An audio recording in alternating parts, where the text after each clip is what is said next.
The man had just tried to rush forward to save his family, but the next second, he was knocked down with a club. Several policemen pinned him hard to the ground. Helpless, his family had no choice but to walk out of the house, allowing those men to tear down the home they depended on to survive. At that moment, the furious child suddenly lunged at a nearby officer, but the policeman shot him dead on the spot. Jack was powerless, unable to move. He could only watch it all happen before his eyes. His gaze burned with rage, as if he wished to slaughter every last cop standing before him. Just a few days earlier, Jack had returned home after retiring from the army, only to find his house had turned into a pigsty. Confused, he asked the man feeding pigs nearby. The man told him that Jack's mother had died of illness years ago, and his younger brother had been executed for assaulting the police. At that moment, a woman suddenly walked over. The man's face changed instantly. He quickly turned around and fled in panic. That woman turned out to be Jack's sister-in-law, whom he had never met before. From her, Jack finally learned the truth. While Jack was away serving in the army, a local landlord had taken a liking to his family's land. He wanted to drive Jack's family away through forced demolition. Jack's brother tried to protect the house and clashed with the corrupt police who had been bribed.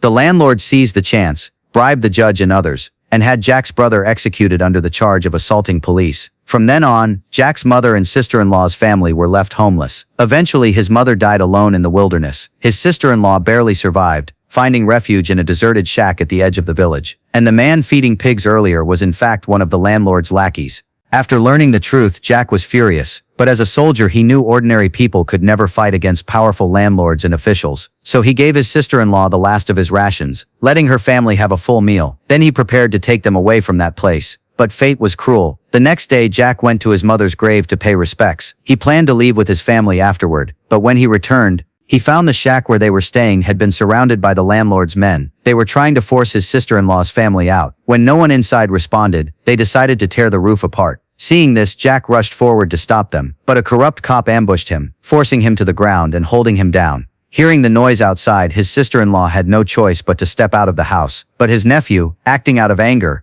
lost his life in that very moment. Taken back to the police station, Jack was consumed by fury. The arrogant sheriff toyed with his military knife, a symbol of honor, mocking Jack to his face. He said he didn't care at all about Jack's sister-in-law and her family, that their lives meant nothing more than those of worthless peasants. Hearing this, Jack's rage finally exploded. He struck back in an instant, taking down every last corrupt officer in the station. Then he set fire to that place of evil, burning it to the ground. Afterward, he rushed home overnight, intending to take his sister-in-law and escape far away. But when he arrived, he was met with tragedy. Because the roof had been torn apart, his sister-in-law and her family had already frozen to death. This time, the rage completely shattered his sanity. Jack swore that every bastard who had harmed his family would pay a terrible price.